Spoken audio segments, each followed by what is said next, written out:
sort of concept. So, you know, those of us in finance often think of an income statement and a balance sheet, right?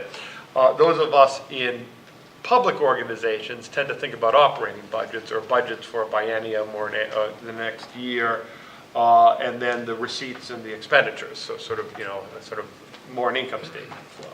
But the PERS UAL problem really is fundamentally a balance sheet issue, right? It's this, you know, sort of existing, pretty much immutable $25 billion gross minus $5 million of side accounts, so 20 million net number according to the latest numbers presented to the PERS board a couple weeks ago.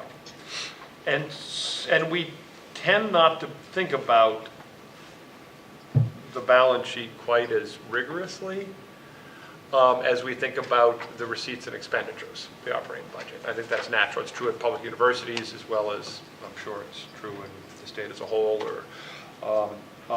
And the need for a comprehensive inventory of assets, both financial and real, for either all the PERS employers or at least all the major PERS employers, so that we can see comprehensively going forward all the cash balances held in various pots for various reasons, and all the property, the land held in various places.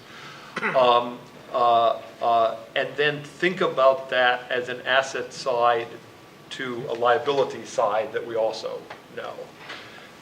Just the discipline of that might be part of the discipline that we want to put in, at least for the major, you know, pieces in our recommendations, because it is hard to get your hands on all the components, both because they're scattered among 800 different PERS employers, and because we tend just not to really think about it quite that much as a balance sheet way as we do an annual budget or biannual budget way. So that is just something that pops up repeatedly in my mind. It was also informed by our discussion with the Treasury staff that in terms of just cash balances held and debt ratings, that, and I sort of had noted a little bit about this in my preliminary write-up. You know, a school district is considered by the bond market to have very stable revenues and expenses, thus is required to have about a 10% of revenue type of target. A city or county somewhat more variable, thus is considered sort of 15 to 25%. A university more variable than that. A hospital a lot more variable than that, so you would expect to have maybe, you know, 2/3 of annual revenue in terms of cash balances.